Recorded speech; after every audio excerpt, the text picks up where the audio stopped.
tema de hoy se llama un anuncio importante. Anuncio importante.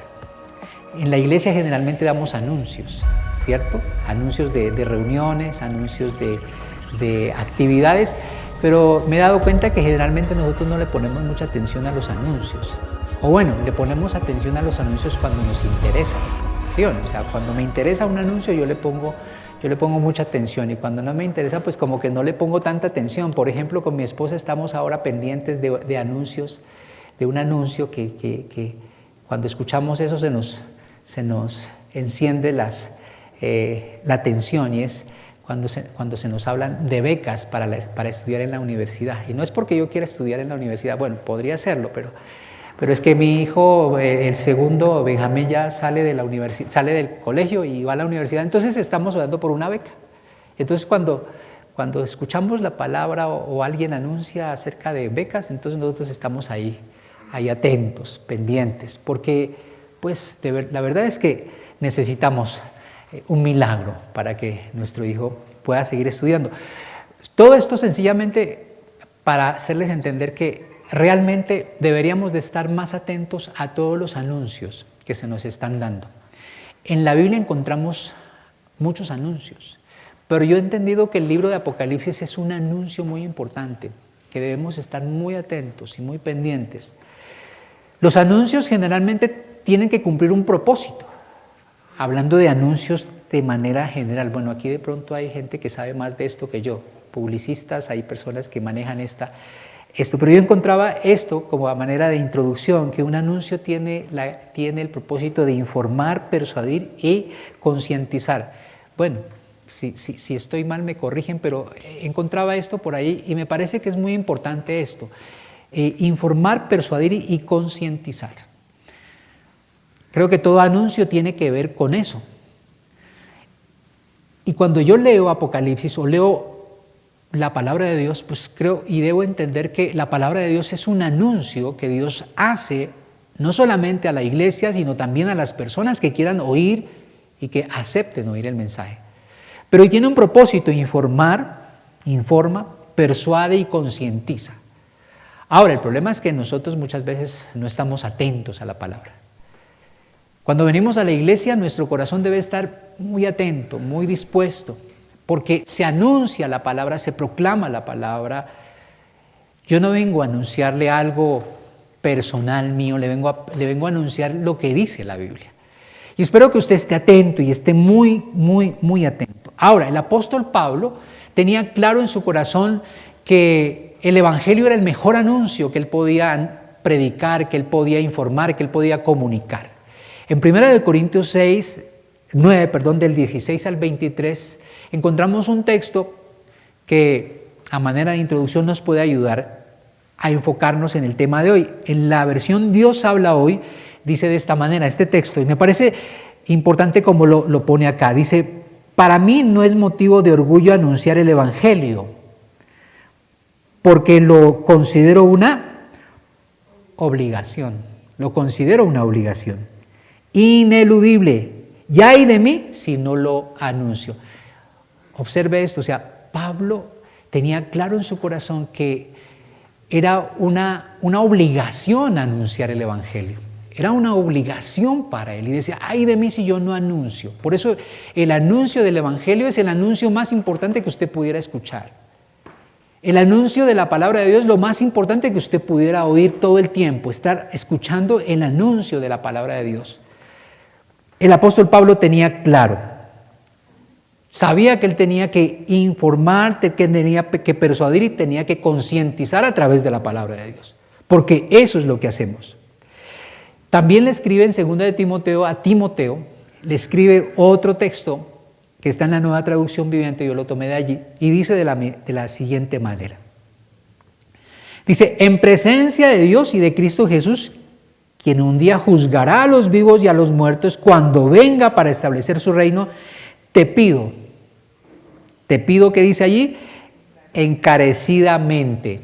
Y dice: predica la palabra de Dios, mantente preparado, sea o no el tiempo oportuno, corrige, reprende y anima a tu gente con paciencia y buena enseñanza. Ese fue el mensaje que le dio Pablo a Timoteo. ¿Qué es lo que le está diciendo a Timoteo? Te encarezco que anuncies, que enseñes, que corrijas, que instruyan en todo tiempo, en todo tiempo. Y yo quiero decirle algo, o sea, el mundo anuncia muchas cosas. El mundo nos está anunciando muchas cosas, hay mucha información.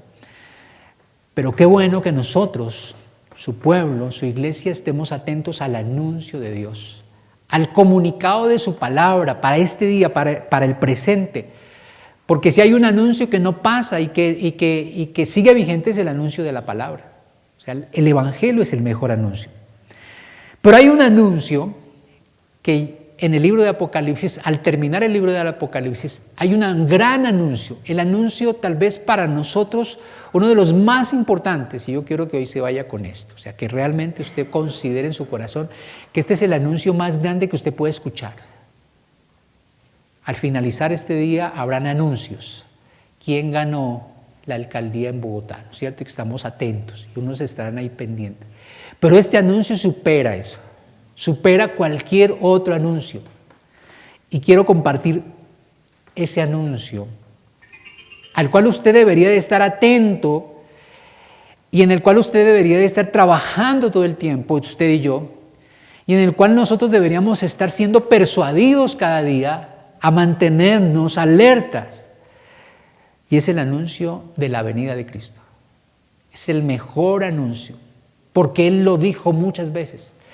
Y me llama la atención que cuando leemos el libro de Apocalipsis en el capítulo 22, que es el último capítulo que leímos en esta semana, me encontraba con varios pasajes, ¿sí?, que hablan del anuncio. Ahora, de este anuncio. Ahora, no solamente el Apocalipsis 22, sino que usted cuando lee el libro desde el primer capítulo encuentra que el primer capítulo comienza anunciando el Señor su venida.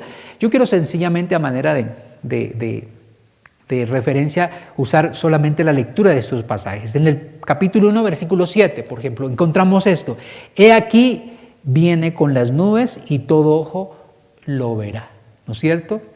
Bueno, y los que los traspasaron y todos los linajes de la tierra harán lamentación por él. Sí, amén. Ahí habla de la venida de Jesús. En el versículo 7 del capítulo 22 también vuelve y habla y dice, he aquí vengo pronto, bienaventurado el que guarda las palabras de la profecía de este libro. He aquí vengo pronto, dice el Señor. Y hay otro anuncio en el versículo 12, he aquí yo vengo pronto y mi galardón conmigo para recompensar a cada uno según sus obras. Y en el versículo 20 nuevamente aparece, el que da testimonio de estas cosas dice, ciertamente vengo en breve. ¿No le parece interesante que encontramos muchos pasajes en la Biblia que hablan acerca de la venida de Cristo? ¿No le parece que deberíamos estar más atentos a este anuncio? ¿Que deberíamos estar más enfocados en este anuncio? A veces estamos tan inmersos en tantas cosas, en tanta información, en tantas actividades que nos olvidamos de este anuncio que nos hace el Señor acá. Ahora, es interesante ver cómo el libro de Apocalipsis cierra este capítulo hablando muchas veces de eso. ¿Y quién habla allí? Es el mismo Señor Jesucristo. Vengo pronto, vengo breve. Ahora, yo creo que si el Señor lo pone tantas veces, porque quiere que usted y yo le pongamos mucha atención. ¿Está de acuerdo? ¿Cierto? O sea que deberíamos de estar más atentos a ese anuncio que da el Señor, de su venida. Ahora, si ese es un anuncio importante para nosotros hoy, si ese es el mejor anuncio que usted pudiera escuchar, leer en la Biblia, ¿qué debemos hacer ante eso? Cuando una persona escucha un anuncio que le interesa, pues entonces lo que hace es que le pone atención y trata de ajustarse a ese anuncio y trata de, pues, de alguna manera actuar con relación a ese anuncio, ¿cierto? Y algunos, después de escuchar un anuncio importante, pues lo que primero viene a su mente es que hay que comprarlo, o hay que adquirirlo, o hay que hacer algo. Ante la venida de Cristo, ¿qué debería de hacer usted y qué deberíamos de hacer nosotros? Y es algo que tal vez pasamos por alto. Y quiero hablar de eso precisamente, de 3 aspectos que podríamos hacer a la luz del capítulo 22, 3 cosas que usted y yo podríamos hacer a la luz del capítulo 22. Yo encontraba estos tres aspectos y quisiera compartírselos hoy. Si Cristo viene, y yo quiero informarles eso, y yo quiero anunciarles que Cristo viene, porque la Biblia dice, quiero informarles, quiero también persuadirlos y quiero también concientizarlos. ¿Sí estamos de acuerdo? Eso es lo que quiero hacer hoy. Ahora, yo no sé si usted se vaya hoy solamente con la información, pero me gustaría que usted también se vaya persuadido y que se vaya consciente de que hay un anuncio muy importante. Y ante este anuncio, ¿qué debemos hacer? Lo primero, guardar la palabra de Dios. Ese es el primer punto. ¿Por qué? Porque en el capítulo 22, si vamos al capítulo 22, versículo 7, el Señor claramente dice de esta manera. Lo habíamos leído hace un momento, pero dice de esta manera. He aquí, vengo pronto. Y luego dice, el pasaje dice, bienaventurado. ¿Bienaventurado quién? El que guarda las palabras de esta profecía, de este libro. Bienaventurado el que guarda. Bienaventurado el que no solamente escucha la palabra de Dios y el mensaje de la venida de Cristo, sino que guarda su palabra. Hay que disponer el corazón. Si tú no tienes un corazón dispuesto para escuchar el mensaje y tú no tienes un corazón dispuesto para inquirir en la palabra de Dios y para obedecer la palabra de Dios, tal vez sencillamente se quede en un anuncio para ti. Pero si hay un corazón dispuesto, seguramente que algo sucederá en tu vida. Algo va a pasar en tu corazón. Porque aquí dice claramente, bienaventurado. ¿Y sabe qué? Bienaventurado quiere decir gozoso, feliz. El que no solamente escucha el mensaje de que Cristo viene, sino que guarda su palabra. En otra versión dice, oigan, voy a llegar pronto. ¿Qué tal esa forma? Oigan, yo voy a llegar pronto. Estoy a punto de llegar. En otra versión dice, miren, yo vengo pronto. Benditos sean los que obedecen la palabra. Ante ese anuncio, ante el mensaje de la palabra de Dios, ante el anuncio de Cristo, de que Cristo viene, usted y yo debemos estar primero con la expectativa de su venida, pero preparados, oyendo su palabra, pero también obedeciendo su palabra. Nosotros vamos a la iglesia o venimos a la iglesia cada domingo porque creemos que en la semana hemos escuchado su palabra, hemos leído su palabra, pero no solamente eso, sino que estamos caminando de acuerdo a su palabra. Creo que se necesita una iglesia que obedezca la palabra de Dios. Obedecer implica creerla. Yo no puedo obedecer su palabra si yo no creo en su palabra. Muchas veces leemos la Biblia, pero no creemos lo que está escrito allí. Muchas personas leen el libro de Apocalipsis y les parece sencillamente como una historia de ciencia ficción o una historia de cosas espectaculares, pero no creen realmente que lo que está escrito ahí pudiera suceder tal y cual como está escrito. Hay mucha gente escéptica ante el mensaje de la palabra de Dios. Ahora, para obedecerla debo creerla. Jesucristo dijo claramente, ¿por qué usted debería de obedecer su palabra? ¿Por qué usted y yo deberíamos de estar atentos al mensaje, pero también estar dispuestos a obedecer la palabra? Y allí, en el versículo 6, un poquito más adelante, el ángel había dicho de esto. Un ángel dice, entonces el ángel me dijo, todo lo que has oído y visto es verdadero y digno de confianza. ¿Sabes? Quiero decirte algo, y es que no hay nada más verdadero ni más digno de confianza que la palabra de Dios. ¿Sí? No hay nada más verdadero ni más digno de confianza. Hoy estamos en un día de elecciones. ¿Y cuántas propuestas, cuántos planes, cuántos proyectos, cuántas cosas se han dicho que se pretenden hacer y muchas no se harán? Muchas. ¿Cierto? O sea, muchas de esas cosas que se han prometido hacer no se van a hacer, seguramente que no. Porque algunas de ellas son imposibles, otras sencillamente no convienen. Pero si hay algo verdadero y digno de confianza es la palabra de Dios. Porque lo que Dios dice es verdad. Y ha demostrado hasta este día que lo que Dios ha dicho lo ha cumplido hasta hoy y lo que falta lo cumplirá. O sea que no hay nada mejor que usted pueda en su corazón entender que lo que Jesús dice acerca de su venida es verdad. O sea que el Señor dice que viene, viene. El Señor no está mintiendo, el Señor viene. Y hay de aquel que no esté listo, pero el Señor viene. Eso debe estar claro en el corazón de un creyente. Y yo debo creerlo porque sus palabras son fieles y verdaderas. ¿Cuántos de nosotros aún hoy, no somos confiables? Nuestra palabra a veces carece de confianza. Nosotros a veces quedamos muy mal, decimos una cosa y no hacemos. Nosotros con facilidad cambiamos lo que hemos dicho anteriormente. Qué fácil es eso. Dios no cambia. Dios permanece. Su palabra permanece para siempre. Su palabra permanece. Todo lo que has oído y has visto es verdad.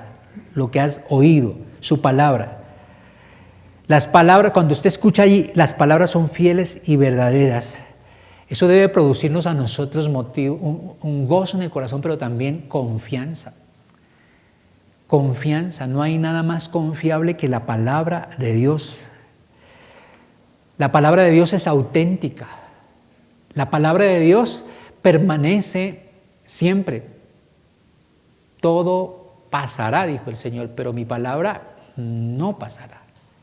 Se cumplirá al pie de la letra. Esa es la palabra de Dios. La actitud de mi corazón frente a la palabra de Dios debe ser de reverencia, de respeto y de estar dispuesto a obedecerla. Ahora, muchas veces encontramos en la Biblia que el Señor nos llama y nos dice, mira, mis palabras son fieles, son confiables, son verdaderas. Repetidas veces. El apóstol en Apocalipsis, el apóstol Juan nos enseña de muchas maneras acerca de la confiabilidad de la palabra. Ahora, si hay algo que para mí, para usted y para el pueblo de Dios debe marcar nuestra vida como cristianos, es cuando la Biblia habla acerca de su regreso, de su inminente regreso, de que está pronto a venir, de que cuando Él dice, vengo pronto, ese pronto cada día está más pronto. O sea, usted y yo podríamos ser la generación que estamos más cerca de que se cumpla esta palabra. Si para los discípulos y para aquellos cristianos del primer siglo, para ellos era como pronto, era ya, imagínense para nosotros, en este año. Con más razón para usted y para mí esto debe ser pronto. O sea que no se debe dormir en esto, usted no se puede relajar, usted y yo no podemos claudicar en lo que debemos hacer. Nosotros debemos estar preparados, listos. Ahora, eso es muy importante. Hay un segundo punto que me parece importantísimo que nosotros como iglesia entendamos. Primero, la palabra, que usted y yo debemos guardarla, ¿cierto? O sea, ¿cómo estar listo para que Cristo venga, para su segunda venida? Pues guardando su palabra. Porque su palabra es, ¿qué? Fiel y verdadera. Y es digna de confianza. Eso es lo primero que debemos hacer. En eso usted no puede negociar, en eso usted no puede claudicar, en eso usted debe permanecer. Pero hay algo importante también. El segundo aspecto, se necesita una iglesia que adore correctamente. Hoy más que nunca, una iglesia que adore correctamente. ¿Por qué les digo eso? Porque en el capítulo 22, versículo 9 de Apocalipsis, encontramos este texto. Dice así, pero él me dijo, mira, no lo hagas porque yo soy consiervo tuyo, de tus hermanos los profetas y de los que guardan las palabras de este libro. Adora a Dios. ¿Qué está pasando en este pasaje? Está pasando que el apóstol Juan, ya al final, ¿cierto? Al ver todo lo que había visto, al escuchar todo lo que había escuchado, al ver a un ángel, y usted sí puede imaginar un ángel que estaba hablando con él. Y lo que se le ocurre al apóstol Juan es postrarse y adorar a ese ángel. Y el ángel Sencillamente le dicen, no lo hagas, no lo hagas. Yo no soy digno de adoración, adora a Dios. Si hay algo que nosotros como iglesia debemos creer hoy más que nunca, es que la adoración es de Él. O sea, la adoración es para Dios, para Él. Y es que hay un problema serio en este tiempo. Y en todos los tiempos creo que uno de los problemas más grandes es el de la adoración. ¿Cuál fue el problema de Satanás? Pues la adoración. O sea, él quería ser adorado, ¿cierto? O sea, por eso todo lo que estamos viendo en este tiempo. Aún en la tentación de Jesús en el desierto, él fue claro con Jesús, le dijo, adórame, póstrate y adórame. El problema es la adoración. Por eso, cuando vas a la Biblia encuentras que los mandamientos, los primeros mandamientos tienen que ver con la adoración correcta, ¿cierto? O sea, no tendrás dioses ajenos, ¿verdad? No te harás imagen, solo al Señor tu Dios adorarás, a Él servirás, ¿verdad? Siempre está hablando de la adoración correcta, que es la adoración a Dios. Pero el hombre insiste y persiste en ser adorado y en adorar a la criatura más que al Creador. Estamos viviendo en un mundo que cada vez muestra cada vez más descaradamente que lo que busca el hombre es ser adorado, es ser exaltado, es ser reconocido, es ser tenido en cuenta. Y busca la forma de lograrlo. Y cada vez nos damos cuenta de que esto es así realmente. Aún en la iglesia puede pasar lo mismo. La iglesia puede caer en este error de tener una adoración incorrecta cuando no entendemos que el centro es Cristo, que el centro es Dios.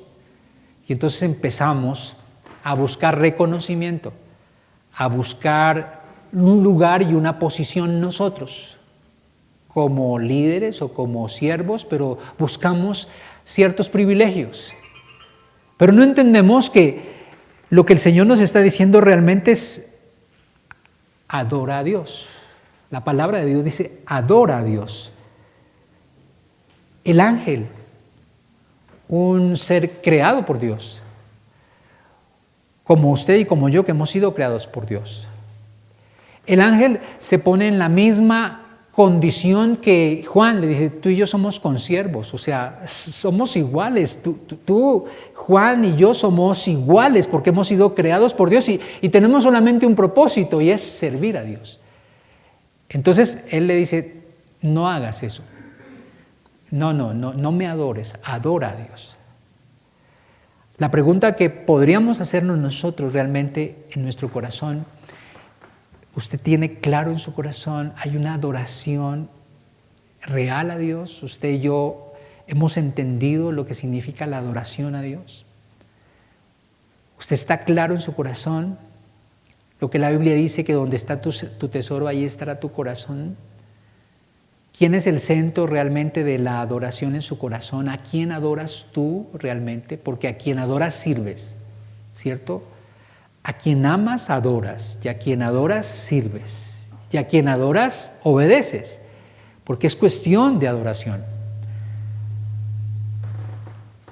El ángel perfectamente pudo haberse quedado calladito, ¿cierto? Dejémoslo a Juan que se postre, aunque sea un rito para ver cómo se siente, ¿no? Para ver cómo se siente ser adorado. Eso fue lo que no pudo hacer Satanás. Quería sentir cómo era ser adorado. Y sigue en el mismo propósito. Y creo que es peligroso cuando no entendemos que realmente ser cristiano, ser un verdadero cristiano significa practicar una verdadera adoración, una adoración correcta. La adoración que tiene que ver con Dios, con Él, con su palabra. No buscar reconocimiento para nosotros, sino darle gloria al Señor. Mira, no lo hagas. Juan podía tener buenas intenciones, ¿cierto? O sea, Juan pudo tener buenas intenciones, ¿verdad? Pero no eran válidas. No eran válidas. De ninguna manera. Usted y yo podemos tener buenas intenciones al hacer ciertas cosas, pero a la luz de la Biblia puede que no sean válidas. Por eso es que todo tiene que pasar por el filtro de la palabra de Dios. Y creo que eso nos debe llevar a la reflexión. Usted y yo somos consiervos. Aquí no hay nadie más importante, todos somos iguales. Y tenemos mismo rango, digamos, delante de Dios, consiervos. Usted y yo somos consiervos. Somos criaturas de Dios, salvos por gracia, hijos de Dios. Y solamente tenemos un propósito, hemos sido creados para adorar a Dios. La adoración tiene que ver con la sujeción, con la honra, con la obediencia. El ángel, yo creo que los ángeles tienen unas capacidades que son envidiables, ¿cierto? O sea, yo no sé, pero ser un ángel debe ser algo espectacular. Yo creo que esa palabra ángel a veces la malinterpretamos o la mal usamos, pero ser un ángel, una criatura de Dios, como los muestra la palabra de Dios, debe ser algo espectacular, ¿verdad? Y que un ángel le diga a Juan, mira, tú y yo somos consiervos, ¿cierto? Somos consiervos.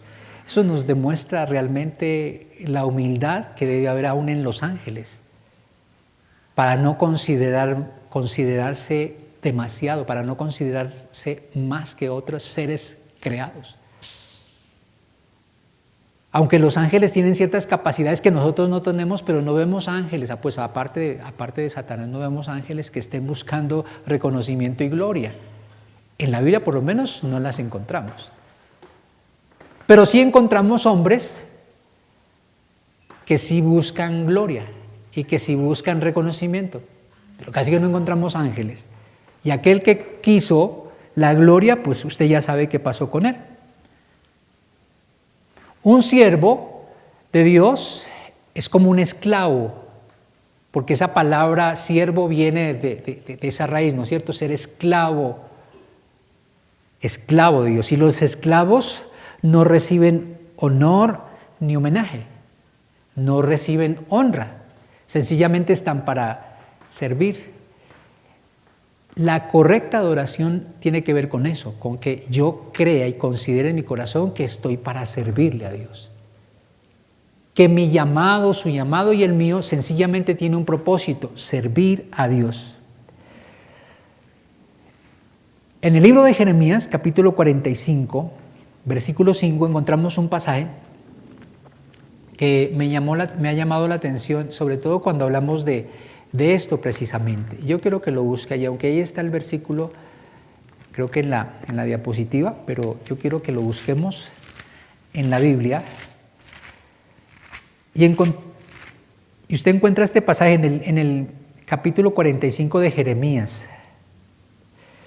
Y quiero leerlo desde la Biblia y quiero leerlo desde todo el capítulo, porque el capítulo 45, ¿cuántos versículos tiene? 5. Entonces leamos los 5, es muy cortico. Pero quiero que le pongan atención a lo que dice este pasaje, porque tiene que ver con esto realmente. Y dice, palabra que habló el profeta Jeremías a Baruch, hijo de Narías, cuando escribía en el libro estas palabras de boca de Jeremías en el año 4 de Joacim, hijo de Josías, rey de Judá, diciendo, así ha dicho Jehová, Dios de Israel, a ti, oh Baruch, tú dijiste, ay de mí ahora, porque ha añadido Jehová tristeza a mi dolor, fatigado estoy, ¿de qué? De gemir y no he hallado descanso. Así le dirás, ha dicho Jehová, he aquí yo destruyo a los que edifiqué y arranco a los que planté y a toda esta tierra. Versículo 5. Y tú buscas para ti grandezas, no las busques, porque aquí que yo traigo mal sobre toda carne, ha dicho Jehová. pero a ti te daré tu vida por botín en todos los lugares a donde fueres.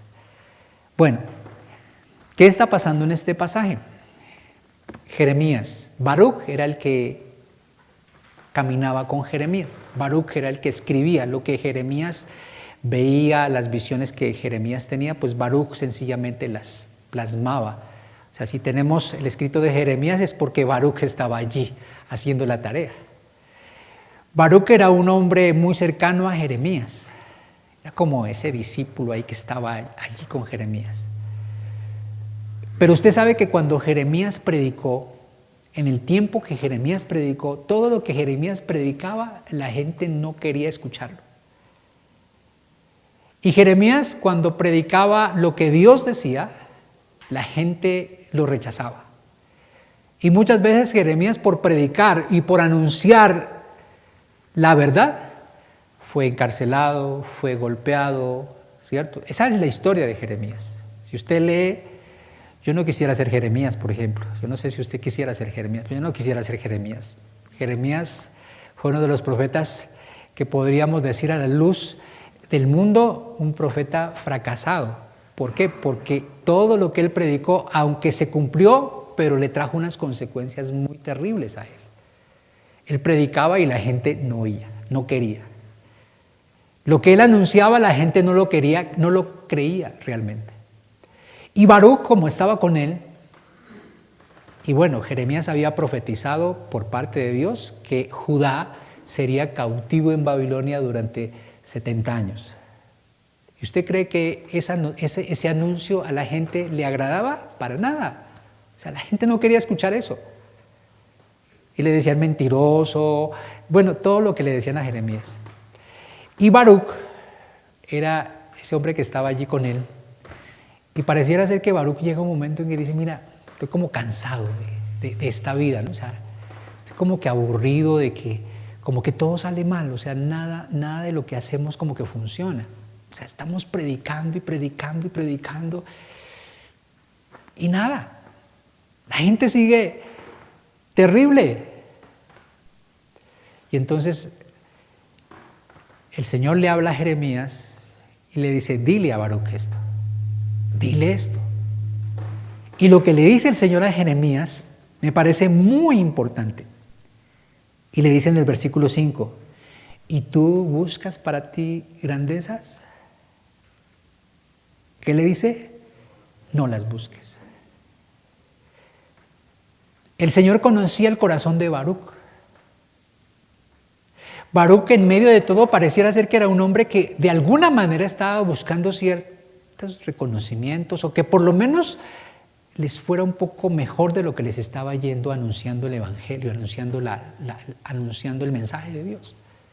Y cuando él se sentía como que no funcionaba, como que se sentía mal por todo eso, decía, no me gusta. ¿Y por qué no le gustaba? Porque no le salían las cosas como a él le parecía. Y cuando el Señor le dice a Baruc a través de Jeremías, buscas para ti grandezas, es porque realmente el Señor había visto en el corazón de Baruc eso. O sea, Baruc parece que estaba buscando para él grandezas, o sea, reconocimiento, un lugar, una posición, ¿verdad? Y el Señor le dice, no las busques.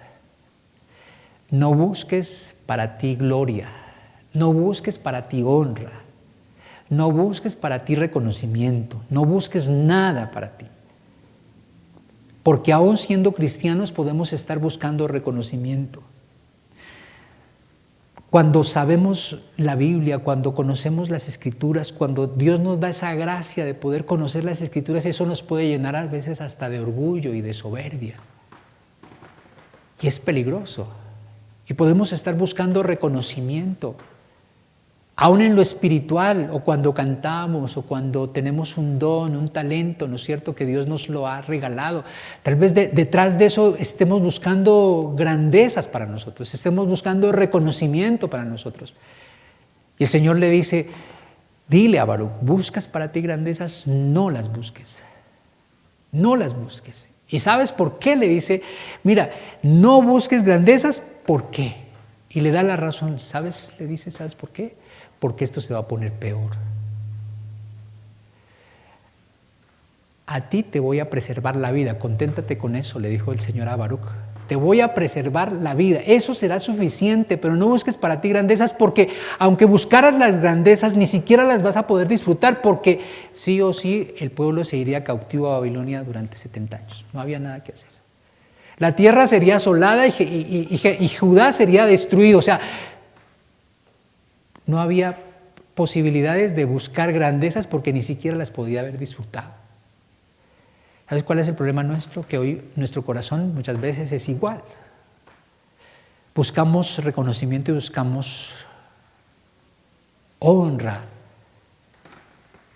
Y nos olvidamos que la honra solamente la tiene el Señor. Esa es la adoración correcta. Y yo aprendo de este ángel eso realmente. No me adores, adora a Dios. Adora al Señor. Si el anuncio es claro para nosotros, Cristo viene, he aquí yo vengo pronto, entonces primero guarde la palabra y dos, practique una adoración correcta. Adore a Dios. Su vida debe ser para adorar a Dios, para adorar a Dios. Y el tercer punto, viva como es digno. Viva como es digno. ¿Y cómo es digno? Allí está en Apocalipsis, capítulo 22, versículo 11. Allí dice claramente cómo debería vivir un verdadero cristiano y cómo viven los que no son cristianos y los que no han rendido su corazón al Señor. Dice, el que es injusto, sea injusto todavía, y el que es inmundo, sea inmundo todavía, y el que es justo, practique la justicia todavía, y el que es santo, santifíquese todavía. Y eso está en Apocalipsis y está en el último libro de la Biblia. Y Apocalipsis nos está hablando de la segunda venida. En este punto todo está a punto de terminar. Y el mensaje y el anuncio que hace el Señor a través de este libro, no solamente a la iglesia de ese tiempo, sino a la iglesia hoy, es este. Y le dice, mira, realmente cada uno se comporta como es digno. Cada uno actúa como es digno. Seguramente que los injustos hasta el final de los días seguirán actuando injustamente. No hay nada que hacer, a no ser que se arrepientan, a no ser que reconozcan a Jesucristo, pero una persona que no reconoce a Jesús como su Señor y Salvador seguirá siendo injusto. Y nadie cambiará su corazón a menos que se rinda a Cristo. Por eso es que usted ve en este mundo personas que cada vez son más injustas, más inmorales, ¿cierto? Más mentirosas, porque no se han rendido a Jesucristo, porque naturalmente no podrían cambiar. Solo Cristo podrían cambiar. Pero ese no es el punto es lo que dice después, lo que nos corresponde a usted y a mí, si usted y yo realmente hemos aceptado a Jesucristo, si usted y yo realmente nos hemos rendido a Jesucristo, entonces la Biblia dice que usted es justo. Ahora, ¿qué dice la Biblia? Dice, y el que es justo, practique la justicia. La Biblia cuando habla de el que es justo, pues es el que es justo en Cristo, el que ha sido justificado en Cristo, el que ha rendido su vida a Cristo. Entonces, practique la justicia, viva justamente. Y vivir justamente tiene que ver vivir en la justicia de Dios, en todo lo que la palabra de Dios dice. O sea, lo que está diciendo allí realmente es que un verdadero cristiano, un verdadero hijo de Dios, camina en justicia, camina en la verdad. Su vida sencillamente será una vida de fruto. Su vida es una vida que está siendo transformada por el Espíritu Santo y es evidente a través de su forma de vivir que realmente es un hijo de Dios. Vive justamente. Vive piadosamente, porque es triste ver cristianos, o que se llaman cristianos, o nos llamamos cristianos, pero vivimos vidas como si fuéramos mundanos, o sea, no tiene sentido. O sea, eso no funciona. No funciona. Por eso el mensaje, a veces, el mensaje de la palabra de Dios y el anuncio de Cristo y el anuncio de la venida de Cristo no gusta a muchos, porque incomoda. El evangelio es incómodo, pero pretende persuadir y pretende concientizar a las personas. Entonces dice, y el que es justo practique la justicia todavía, y el que es santo, santifíquese todavía. O sea, Dios como que hasta el final del tiempo da la oportunidad, hasta el final del tiempo da la oportunidad de que nuestras vidas cada día más, cada vez más, den testimonio de en quién estamos. Si estamos en Cristo, entonces somos nuevas criaturas. Y si somos nuevas criaturas, las cosas viejas han pasado. Y como las viejas cosas han pasado, todas están siendo hechas nuevas. O sea, nuestra vida debe estar en un continuo cambio, transformación, hasta que Cristo venga. Porque recuerde, el anuncio es que Cristo viene. Pero mientras viene, pues debo guardar su palabra, adorar correctamente y debo vivir como es digno. Ese es el llamado de Dios. Ese es el mensaje que el Señor da en el libro de Apocalipsis. Interesante, ¿verdad? O sea, nos habla el libro de Apocalipsis de todo lo que sucederá al final de los últimos tiempos. Nos habla de la consumación de los tiempos y nos deja con el mensaje más grande: vengo pronto. Pero mientras vengo, por favor, guarda la palabra, adora correctamente y vive dignamente.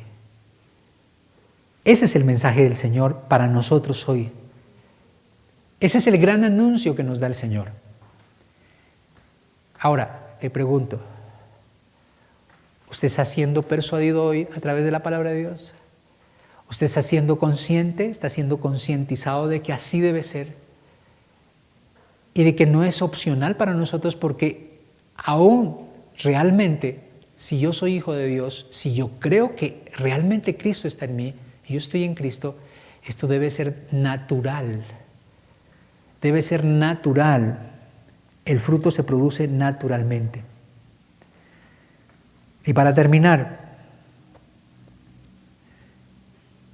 cuando entendemos que el verdadero cristiano, el cristiano verdadero vive dignamente, tiene que ver con que usted y yo hemos entendido que la segunda venida del Señor Jesucristo tiene un carácter diferente a la primera venida.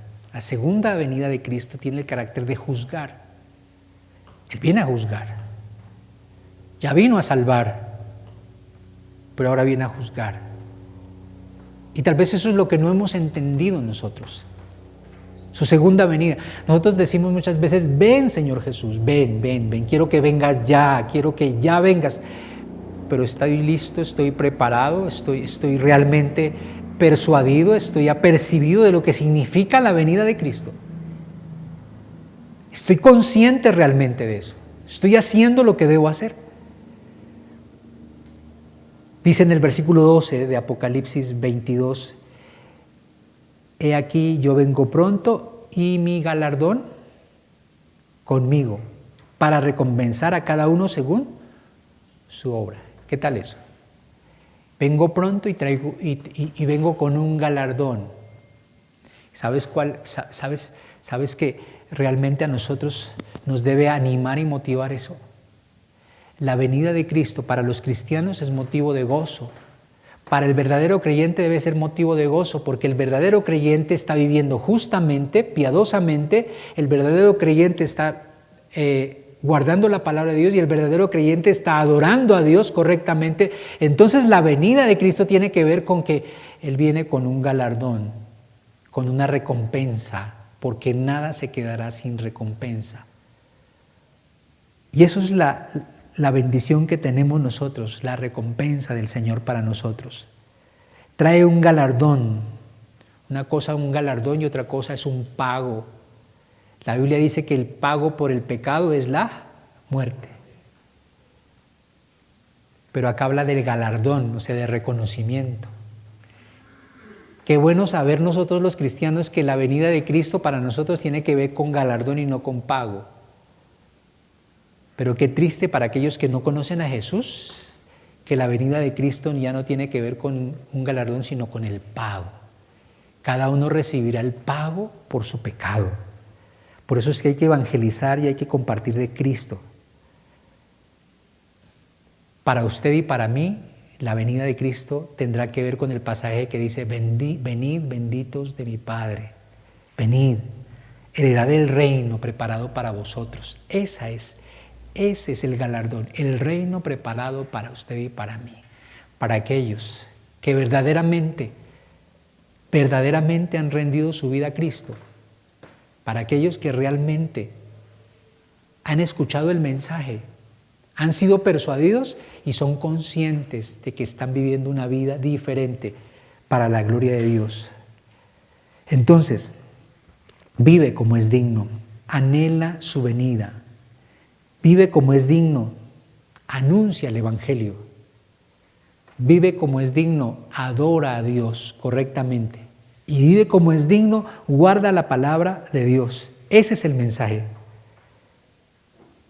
Qué maravilloso, ¿verdad? O sea, entender que en el último libro de la Biblia el Señor sigue insistiendo y sigue persistiendo. Y cierra el libro de Apocalipsis con un pasaje que me parece maravilloso. El versículo 17, y quiero que leamos ese versículo para orar. El versículo 17 dice claramente: y el espíritu y la esposa dicen ven. La esposa es la iglesia, ¿cierto? Dicen ven. Y el que oye, o sea, usted y yo hoy, ¿qué tienen que decir?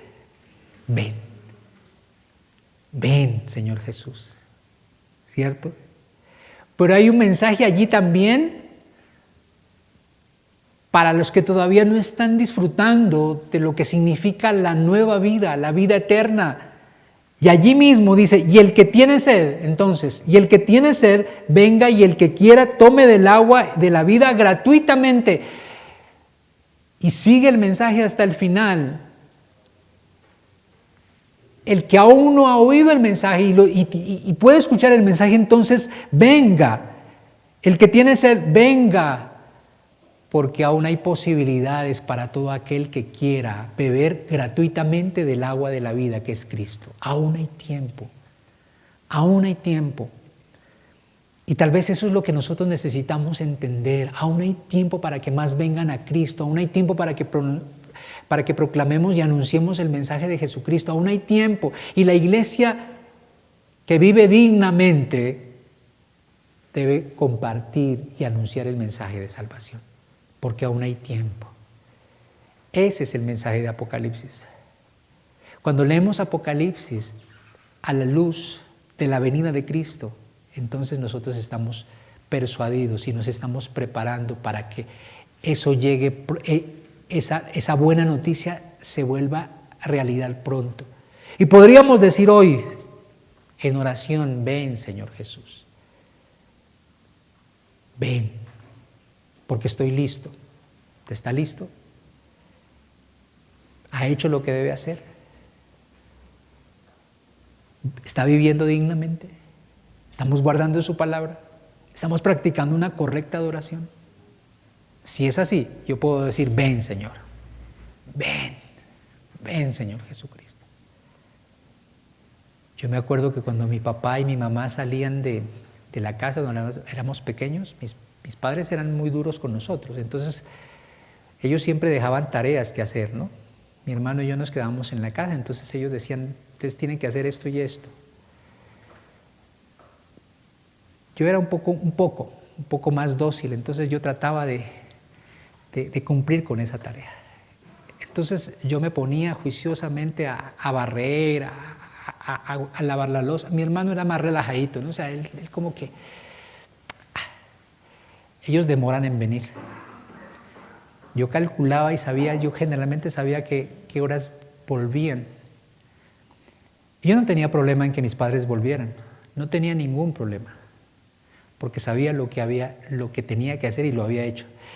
El que sí tenía problema era mi hermano, porque no hacía lo que debía de hacer. Entonces él al final se ponía en ese estrés, ¿no? de querer hacer al final lo que no hizo. Y muchas veces se relajaba y no hacía nada. Entonces usted ya se imagina lo que pasaba a la llegada, ¿no? ¿Se imagina lo que pasaba? ¿Usted puede imaginarse? Eso era complicado. Pero es precisamente eso, ¿verdad? Cuando tú estás seguro en tu corazón, cuando tú realmente eres un cristiano, porque has rendido tu vida a Cristo y vives dignamente, porque el Espíritu Santo está en ti, adoras correctamente, porque el Espíritu Santo está en ti, pues no tienes problema de que Cristo venga. Anuncias, ven, Señor. Pero cuando eso no es así, entonces no quieres que venga. Ignoras la venida del Señor.